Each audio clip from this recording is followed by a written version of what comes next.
Bible biete tata baonyo soba simba mi na yo ba simba miso. Nakamati son premier kotika na maboko na yo. Yo lo biete sengo na moto oy. Akodalela yo, oy akotambola na bato na masumte. La troisième. D'accord. Aux troisième de la famille, bah boti pino boni maman. Un petit biseau 5. 5. OK.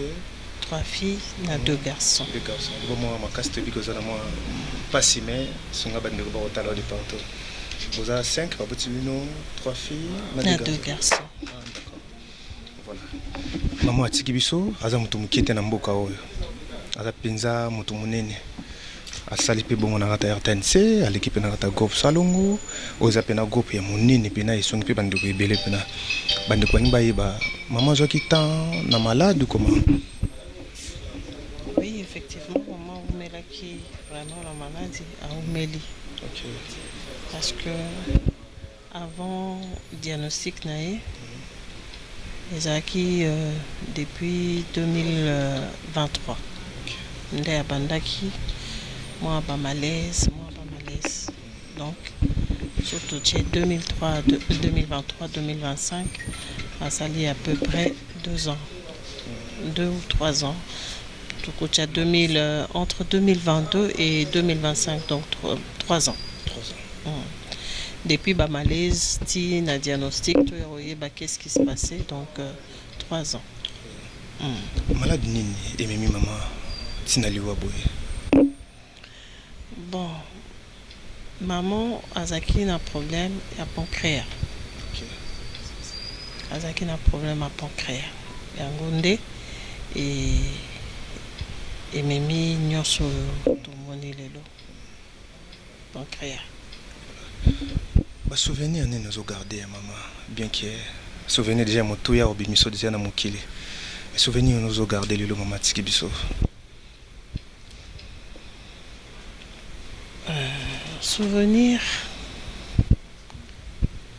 eza vie mobimba.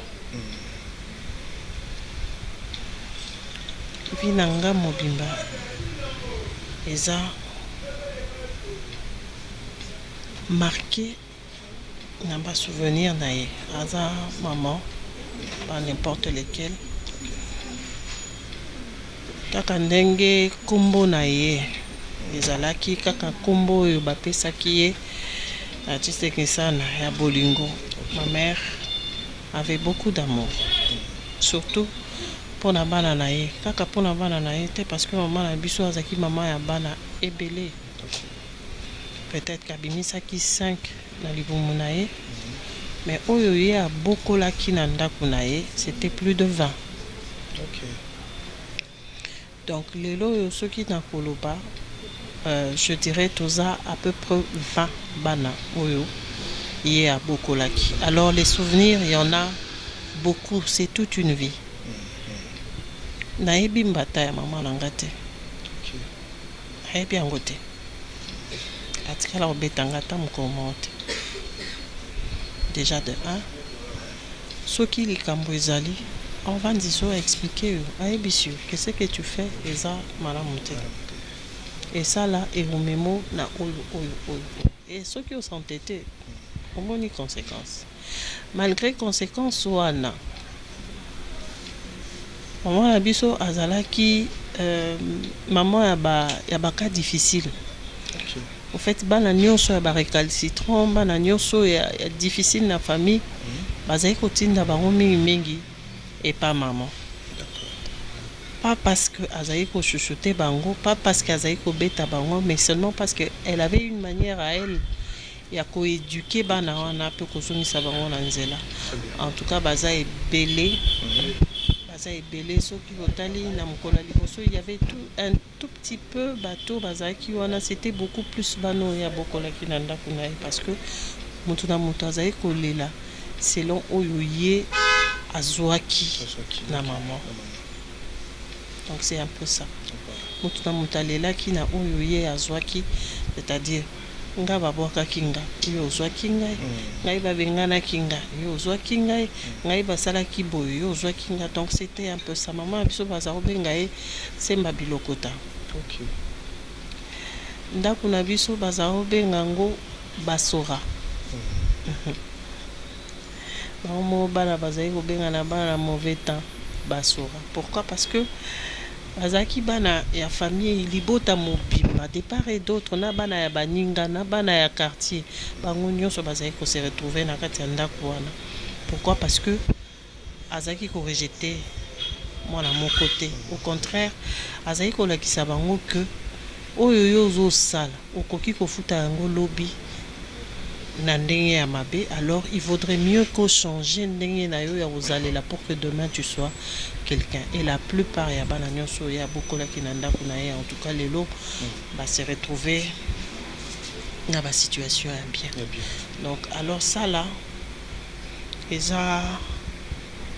ce sont des souvenirs qui ne peuvent pas quitter aussi facilement mutu na yo. À savoir que ndako na bino ezaki na pléthore ya bato batongo parfois baza ya famille na bino te, mais on vous traite de la même manière. C'est comme si bazaki bano babimi na libumu na ye. Donc c'est un peu ça ma mère. En bref, pardon. Une question. Ouais, en bref, maman zaki muta bolingo to loba. Bien makasi. OK. Une question s'il vous plaît, est-ce que vous pouvez avoir l'idée na début na ya carrière na banda théâtre et puis soka banda ezaki na année s'il vous plaît? Bon, l'année, je ne m'en souviendrai pas vraiment, mais je sais que c'était entre 82 et 83. Je pense que d'après histoire, ezalaki sur invitation, il y a Mansevani, Papa Naoshide, qui était ici avec tous mes frères et sœurs au Baza, Libana et Mboka, Mansevani. Donc c'était sur son invitation parce que groupe Salongo ezali koya ko prester mingi et pas la biso là où on était dans la fola. Et alors comme elle était là, on a eu à la voir et c'est Pela qui n'a présence naïe, c'est alors qu'on l'avait invitée. Elle avait fait ses débuts, je crois, en 82 ou 83. Donc c'est un peu ça. Voilà, merci beaucoup maman. Bozo milenge là déjà pour un rapatriement naïe, est-ce que Koriko ya Kishasa bande ko bile ba bozo komi tout ça pour na yango déjà parce que azabe na ba fan awa ba collègue bile ba sakine musala. Certainement, c'est sûr parce que aza mwana Congo. Botamina Kananga. Ici c'est sa terre natale. Kinshasa est la ville où est accueillie qui est. Depuis bon mois elle s'est mariée, elle est venue à Kinshasa, à Botiba nae, à Salivi nae, à Sali carrière nae, na Musala nae, na Kinshasa.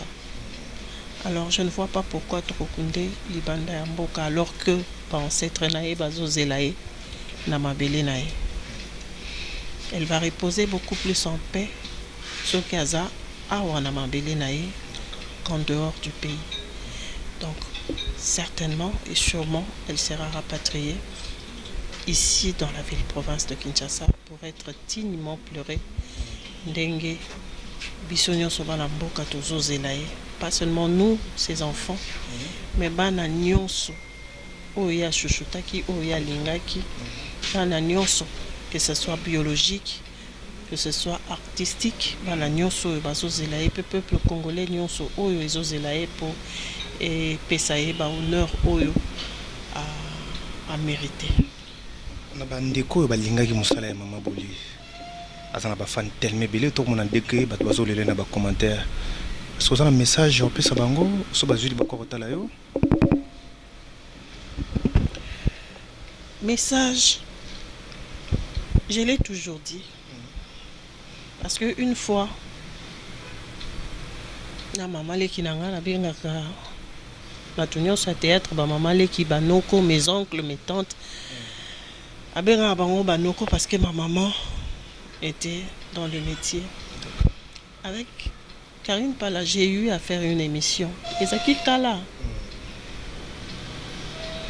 Nazai koyebi sa ba maman leki nangai. Que musala théâtre eza musala ya buzoba te, eza musala ya débauche te. Parce que moi j'ai vu ma mère Collier Sabiso na mbongo ya théâtre. J'ai vu ma mère kotangisa biso na mbongo ya théâtre. Aujourd'hui, moi, si je peux me dire intellectuel, c'est à cause ya mbongo ya musala wana. Vous n'êtes pas obligé ya kosala bozoba parce que c'est le théâtre. Non. Quand tu es belle, tu es belle. Quand tu es beau, tu es beau. Ce que prestaka malam, les gens vont t'apprécier selon la qualité de travail que tu fais, selon le message que tu divulgues aux gens, selon conseil oyoyo zopesa na bato, c'est que tu donnes aux gens. Et ça te soki otiki nzoto libanda to otiki makolo libanda to otie ba bijou 90 na nzoto nde bamoni non. C'est un travail comme tout autre travail parce que malwara musala azobe ezalaka te. Musala ya facile pe ezalaka te. Jouer un rôle to co-incarner mutu ezalaka facile te. Alors, on a vu tous ces grands du théâtre de chez nous le faire, sans pour autant bakendenzela mabe, sans pour autant basala mabe, parce que déjà na koyeba biso na bino toyeba na kité. Toyeba na te. Personne ne savait que maman Boli azali na bana mikolo. Personne ne savait que maman Boli azali na bana pe oyo ba tangi ba classe ba silisi. Moto ayeba kité. Pourquoi s'exposer? Pourquoi s'exposer alors que Lobi Azalaki? Aujourd'hui, moi, j'ai dit, ma mère meurt dignement. Parce que na oyo nyonso yo ngana zoyoka comme témoignage, que ce soit dans sa famille, que ce soit au quartier, que ce soit na ba fan nae. En tout cas, à 90%, ils sont positifs. Alors je me dis, bravo maman. Bravo l'artiste, surtout bravo maman, parce qu'avec ça qui biso sonité. Imagine, so ka sala ki neti ba o ba sala lelo. Ngai na za na soni ya ko sala liboso na bino, pe ko répondre na ba question na bino. Mais tellement que vie na ye zalaki bien. Aujourd'hui, je n'ai pas honte de dire à ma mère bravo. Je n'ai pas honte de dire merci maman. Je n'ai pas honte. La kotombola e likolo ya ba maman nyonso.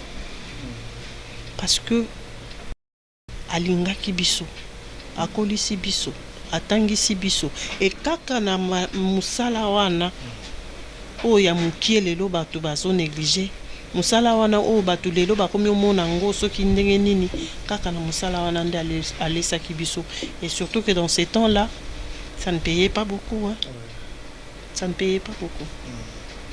Mais elle avait fait un effort d'éduquer ses enfants kaka na musala wana. Alors si j'ai un message à dire à naba noko nangai, naba maman leki nangai, parce que je vous considère comme tel, respectez ce travail, parce que ce travail est bimisi biso bato. En tout cas, merci beaucoup.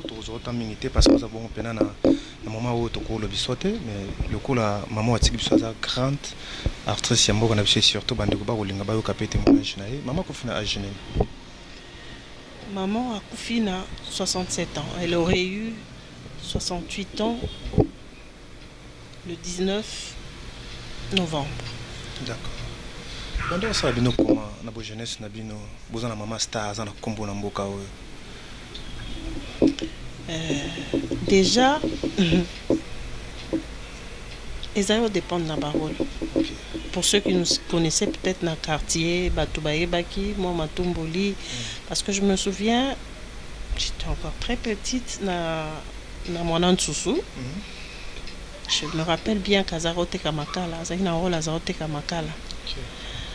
En fait, en ce moment-là, côté Kamaka, les Akim Salamura Soni et tout ça là, Batubazaro Tumbola, maman Binate Kamakala, maman Binate Kamakala. En fait, moi Soni, moi Nini. Mais comme je le dis, beaucoup plus, on était dans l'anonymat parce que Abimisaki Biso, Libosote, elle ne nous avait pas exposés. Peut-être dans les quartiers, mais ebele bayebaki biso te ke tozalaki bana na ye, non. Parce que je me souviens encore ceux qui nakokanisa lisusu une fois tozalaki matanga ya mobali ya mama kulutu na biso na matete azalaki pasteur na Nunga, bato na kati ya taxi bazodiscuter. Une personne qui disait nayebi mwasi oyo avandaka boye boye boye boye, mais apotata, mais nous on était là. On était là, tozoseka na biso, mais on était là. Yazaki liboso côté chauffeur sérieux, on ezali ba kombi biso zaki na sima biso nyonso, toutes mes soeurs, on était là. Tozoseka na biso parce que cette personne là alobaki exactement adresse nae, exactement parcours nae, mais oya yebaki te ezaki ka que azaki na bana. Tu vois un peu, parce que a exposé qui bana na été abimisa ki bango na miso batute. Peut-être si elle avait fait, je sais pas, sur tonga tozandenge toza lelo, parce que kutinga lelo, je suis chez moi, j'ai un mari, j'ai des enfants, je suis responsable. Maman Boli aza penza moto asala ki polémique te dans l'ensemble, artiste comédien news en général en boka na biso pour souhaiter balayer na lolenge nini. Maman Boli azaki moto boboto, moto kimia. Je crois que l'artiste nyon surtout oyo bapusana ki pembeni na ye, surtout ya basi, ils ont eu ya kozwa un peu d'elle. Oh ya pesa ki ba. Ce que je souhaiterais est que les jeunes artistes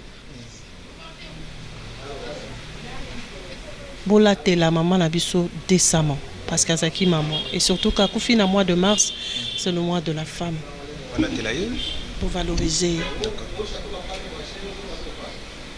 salaka neti oyo kolela maman na yo. Si tu penses à ta propre mère, au la télé jupango c'était au la télé elamba ya nini te okotikele mutolo libanda te olata décemment en tant que mwana ayekolela mama na ye na o nyonso mibali tokozala na attitude moko sereine parce que maman azaki mutakimia azaki ne mutamobuluti na parcours na ye nyonso atikala ne osala mobuluti okuta te esika oyo ye abimisaki discussion te ezaki na mote. Elle était de vôtre nayebi ke muta caméra balelaka ye na caméra mais tolela ye na ndenge ya kimia parce que azaki ne mutakimia azaki ne mutamobuluti. Donc c'est ce que je souhaiterais. Un message j'ai repéré ça autorité mboka na biso parce que ça peut personnalité publique na épité sur un message j'ai repéré ça ba kunza mboka na biso pona liwa ya mama Boli. En tout cas pour le moment message est aux alakaka. Je vais plus m'adresser au président de la République. Je lui dis un grand merci parce que maman Oyaza Pembeni Nae c'est une mère Asunga Kibiso na parcours Oyo en ces temps difficiles Azwa Kisango Topusana ki Pembeni Nae Ayamba Kibiso. Elle nous avait beaucoup aidé. Alors je dis merci. Je ne veux pas être ingrate parce que je ne laisserai jamais, maman, tu nous as beaucoup aidé. Parce que grâce à yo, maman, on a pu gagner une année de plus. Na vie à maman na biso. On a gagné beaucoup d'amour, beaucoup d'affection et surtout, on a vécu avec elle. Ti na ba dernier moment na quand elle ne pouvait plus parler, en tout cas, on a été avec elle pour gagner une année seulement grâce à toi, maman. Merci. Madame, s'il vous plaît, une dernière question. On voulait savoir ce qui vous a dans le soutien à l'artiste. Est-ce que vous avez beaucoup de filles, un message, une alliance à l'artiste comédien? Bon, à cette question-là, je ne saurais pas répondre. Ceux qui sont informés, je ne sais pas. Je ne saurais pas. Mais déjà, on a une grande famille qui est le groupe Salongo, qui déjà nous soutient d'une manière ou d'une autre. On a une structure au Tobengaka, les petits-enfants de Chitengesana. Nous nous soutenons déjà. Alors, je ne sais pas si les autres artistes basent nouvelles, tout ce qui n'a nous basuité. Ah que oui. Tu as trouvé Karine est là, non? Le président ne peut pas en dire. Président Azali, Cordon Azali, Massassi Azali. Maman Nangawa soutenakanga chaque jour. Mère Bip, Azaya groupe Salongote, Azaya Nzoe. Elle me soutient. Il y a Maman Boka qui me soutenait aussi. Il y a le groupe Nzoe, qui soutenir, qui est aussi de la RTNC. Donc c'est-à-dire le soutien, on l'a chaque jour. On l'a eu chaque jour parce que à chaque fois à chaque fois que tu fais un pas, c'est quelqu'un qui t'appelle pour envoyer Baba Nouvelle. C'est quelqu'un qui t'appelle aux nouvelles, qui veut savoir comment ça se passe, à Salindengenini, à la Moukindengenini. Mais c'était chaque jour. Oui, c'était chaque jour. Merci. Le groupe Salongo et le groupe Nzoe. Plus ma maman. Plus maman. Merci beaucoup. Je vous en prie. Tout ça fait au capi. Lionel, c'est bon?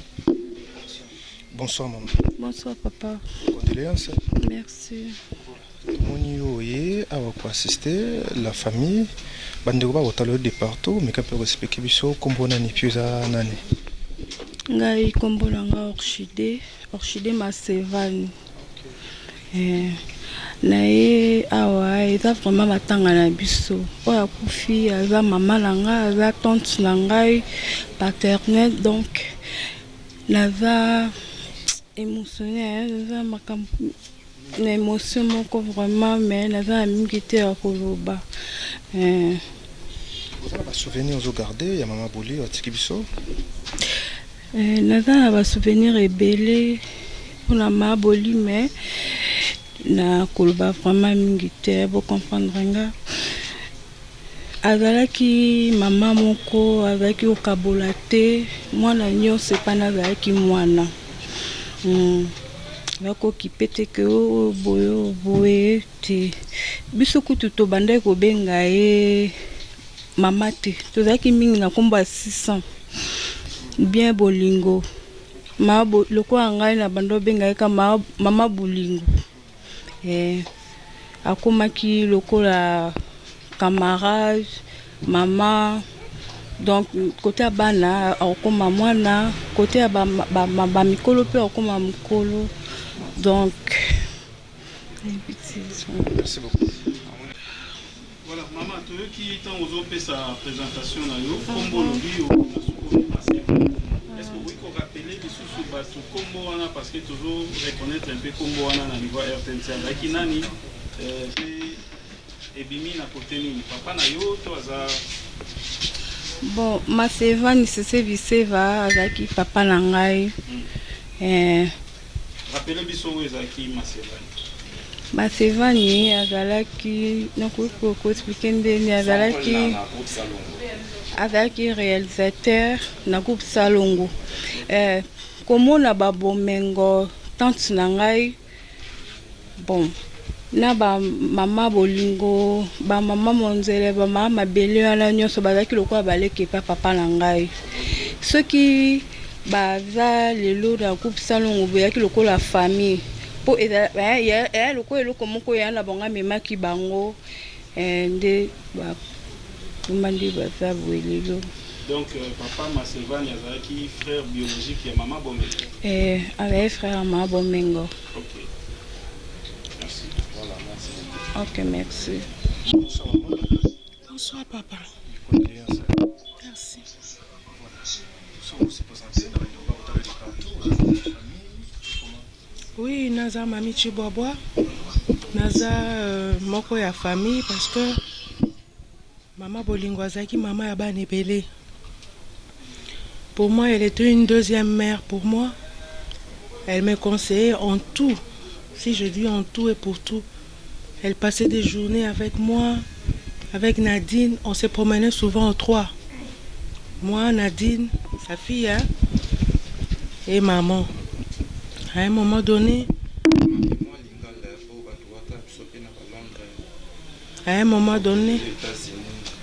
ok, à un moment donné, Soki, Tozo Tambola na Musala. En fait, je me présente, je suis Mami Chibobois, je suis l'animatrice de l'émission Libala Bosembo, la RTNC. Alors, Maman Bolingo, c'est une mère pour moi. La Bengaka est toujours Tata Moisi.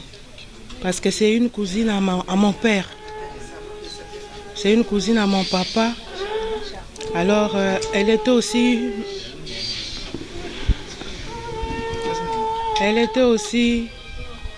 une maman, une deuxième maman pour moi.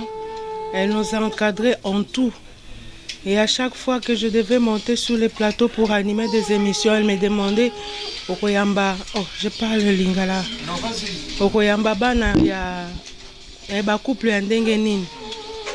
Certaines sagesses que je possède aujourd'hui, ezalaki ko utape pa na ye. Azali ko yebisa ngai par ba question mususu pa azali ko pesa bien que mususu mama odi azali ko pesa biso. Moko mona kokende na ba couple yango boye te okosala boye po ezala malamu. E mingi oyo azali koloba okomona soki to na stali yango ezali kosimba. Azalaki moninga na biso tozala kotambola 3. Ngai Nadine comme na utai koloba, ngai Nadine na ye. Akoya kozwa biso na ndako toke musala. Soki musala esili aye azongisi biso na bandako tie pa zongi ndako na ye. Donc mingi akoloba po na ye eza ebele. Azalaki maman moko même na façon akolata, même na façon akotambola. Donc tout le temps basalaka boye te basalaka boye. Même bana oya biso azalaka bango benda bango toujours matoi. On ne fait pas ça. Attention, bana oyo ba otambola malamu te bozongisa bango boye. Ou bien bana na bino ba camarade na bango baza bien te owana. Donc oya zai koloba mingi ezalaki koko kisama. D'une part, azalaki loko ape prophétesse, soki apeki so na likambu yo chetembe osali ndenge ya lingaki te okomona penza ke likambo ya boyaki ekomi. Eloko moko moi j'ai retenu epa na ye, elle nous disait toujours soko oza na posa ya kosala likambo omoni likambo wana eza ko chevaucher, ko forcer te comprendre que Dieu ne veut pas. Il faut lâcher. Alors ce que forcer yango okomona pe ekosimba te. Effectivement biso to vivre yango. Parce que tozali kokende na ye partout, même na ba fête, même na ba matanga. Donc na minute on sent un vide. On sent vraiment un vide. Tokumisika nzambe pona nyonso. Je vous en prie. Bible elobi ete tata bao nyonso basimbami na yo basimbami so nakamati son premier kotika na maboko na yo yo olobi ete esengo na moto oyo akotalela yo oyo akotambola na bato na masumu te